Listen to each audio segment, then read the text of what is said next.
Welcome back. Well, we've got Mr. Abe Agiole, former commissioner of police and also former commander of police mobile training school. Good morning and thank you for joining us today. And thanks for staying this late. Well, I just wonder what the mood is where you are right now because it's huge election. Everyone talking about that election. Give us your impression, first of all, on the mood about the elections before we delve into this other matter. Good morning, Chamberlain. Thanks for having me here once more. Thank you. Go ahead. Back here, I think we're doing good. The Democrats, I think, are cruising to a winning, but we're still not very sure what's happening, but events will unfold itself very soon, but the mood here is... On the lighter note, do you know that if you were still back here, we would have been reading our headlines now saying the police is about to deploy 5,000 policemen to a particular state and things like that. So what a huge difference it is right now. I think here you think of the society being advanced and then law enforcement is made easy, not like back home where people themselves do not actually understand the mode of policing, and you find that in every single situation that happens back, we deploy police. But here, honestly, I think the function of the police is purely restricted to law enforcement. That's the difference. Now, about this SWAT matter, which was formed after the dissolution of SARS.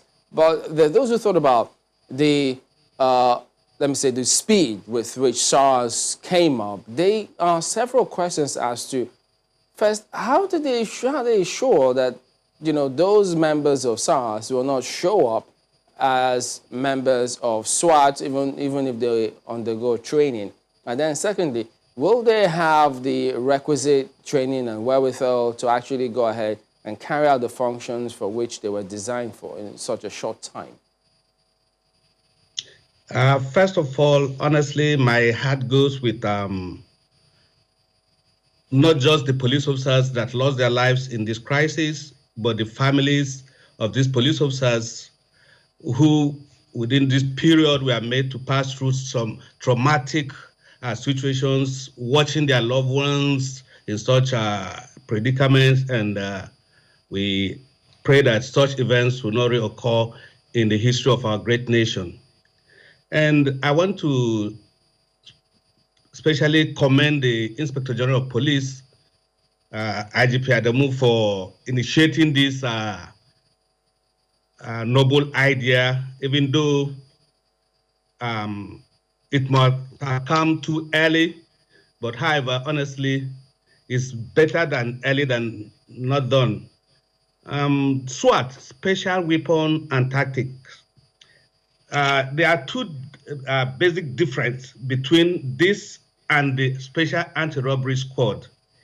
And if we have the fear that there are possibilities that the men of the defunct Special Anti-Robbery Squad might find themselves into the new SWAT team, I don't believe that is possible, because the police is an organized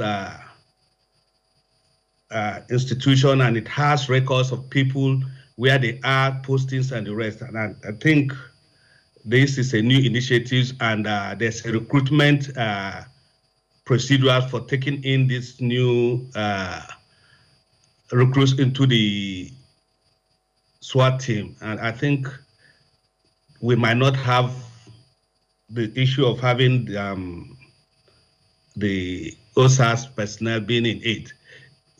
However, the question now is, how prepared are we for this particular function, the SWAT? Because the SWAT, as in this, is a bit advanced operational wings of any law enforcement agency.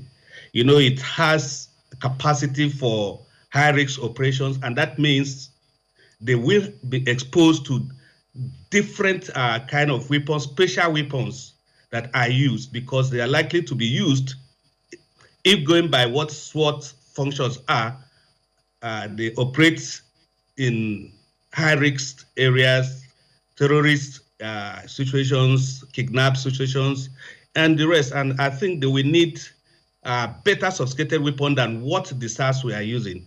And when it comes to training too, we need to really focus on the kind of training these people will be given, and the training that will actually condition them for these new roles they're going to be performing in the society. If that is done, I think the SWAT is a good thing in the force. Well, one thing that gives me concern looking at the videos of the SWAT team training, the first thing that came to my mind was the welfare.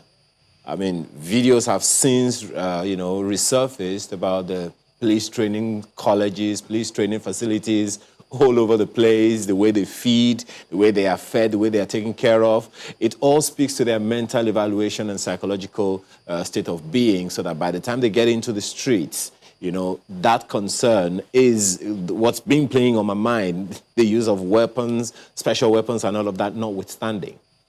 What, in your opinion, is the kind of training, the kind of welfare do you think they are exposed to now as they go through this, training program that might affect them positively or negatively when they eventually get into operations?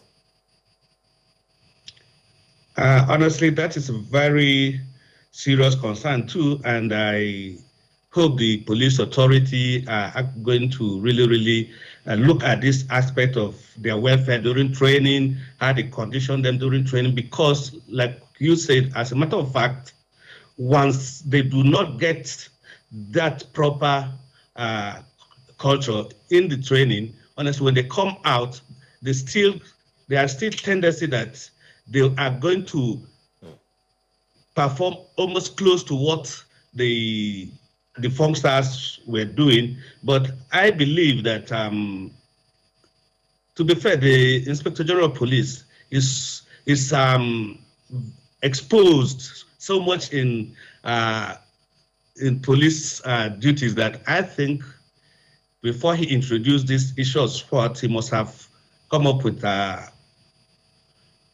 ways in which these men will be well treated during their training program, because like from the video you saw, the training is rigorous, and it will need a special attention to these men so that when they come out, honestly, this confidence, the courage in them, they will be able to perform, especially in this period that their morale has been dampened, and we will need to really read them.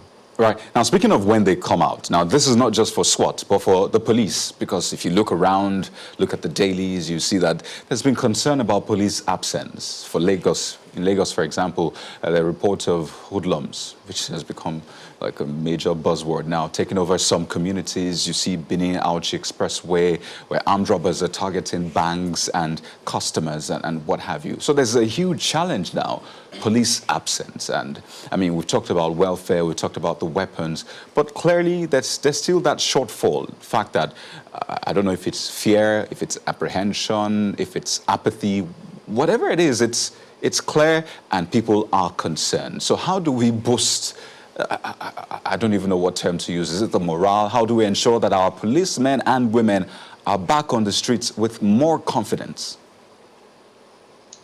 It's a natural human instinct, because if you find yourself in the position the police officers found themselves during this crisis, they became the object of attack, and naturally they are going to react, but gradually the instinct and discipline in them will certainly return them to the street. And I think the IGP and the Police Service Commission are making a lot of appeal to them to return back to the street, because it will do no good to the society when they keep remaining off duty. But as a matter of fact, honestly, it's a natural instinct, because They saw exactly what happened to them during this crisis. And it's going to take a lot of time and energy to get them back to the position they were before the crisis.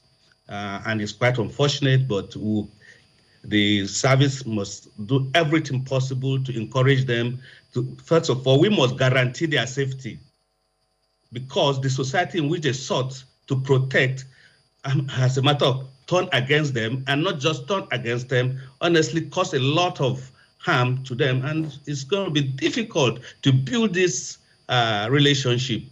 And you Well, already that's know clearly that an area that, you know, society and the country needs to work on and ensure that we get it right this time. But we do thank you very much indeed for your time this morning, Mr. Abi Aguile, former Commissioner of Police in Kaduna State, as well as former Commander of Police Mobile Training School. Thank you for your time today. thank you, Chamberlain.